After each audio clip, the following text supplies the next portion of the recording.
From the National Newsroom of the Canadian Press, I'm Karen Rebo. A ceremony marking the National Day for Truth and Reconciliation is planned in Ottawa this afternoon to honor the survivors of Canada's residential school system and the many children who never returned home. An event on Parliament Hill will happen today, with survivors and Indigenous leaders expected to attend. Governor General Mary Simon will host a sacred fire ceremony at Rideau Hall before joining the Parliament Hill event. The National Day for Truth and Reconciliation is a federal holiday. However, not all provinces observe it as a statutory day. More than 150,000 children are forced to attend residential schools, and many survivors have detailed the abuse they suffered to the Truth and Reconciliation Commission. An estimated 6,000 children died while attending the schools, although experts say the actual number could be much higher. David Bowles, The Canadian Press.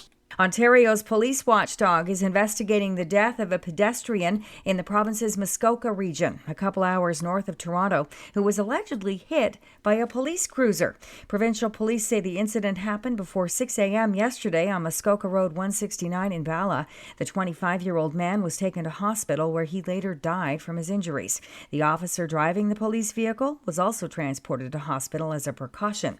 All evacuation orders and alerts have been rescinded after a wildfire began burning close to the BC interior community of Christina Lake, an hour west of Trail. The regional district of Kootenay Boundary says 42 homes had been evacuated last night due to the out-of-control blaze at Spalding Creek near Highway 3. Former U.S. President Donald Trump was on the campaign trail this weekend and pulled no punches with the Biden administration, including his Democratic rival, Vice President Kamala Harris. Trump also pushed the idea of police violence. Reporter Perry Russell has more. Trump ramping up personal attacks on Harris. Kamala is mentally impaired. While blaming the Biden administration for crime, Trump suggesting allowing police to be violent for one day to solve the problem. Now, if you had one really violent day, one rough hour, and I mean real rough, the word will get out and it will end immediately.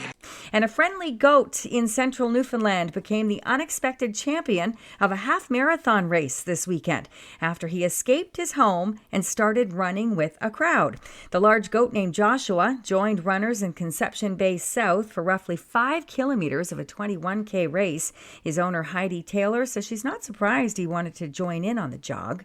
When he's seen all the people running, and he's a very big coat. He's about 150 pounds. He's really good with children and very tame and, knows his name, knows some things you say. When he's seen all them running, well, he thought, I'm going too. Joshua's participation in that race earned him his own medal for participation.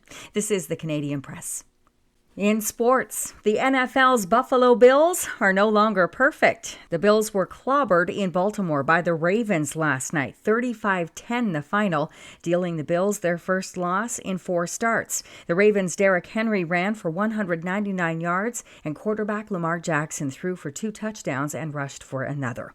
Earlier, Patrick Mahomes passed for 245 yards and a TD, and the 2-time defending Super Bowl champion Kansas City Chiefs rallied to beat the LA Chargers 17-10. In baseball action, the visiting Miami Marlins beat the Toronto Blue Jays 3-1 Sunday to sweep a 3-game weekend series at Rogers Centre and then parted ways with Skip Shoemaker, ending the 2023 National League Manager of the Year's 2-season stint with the Marlins.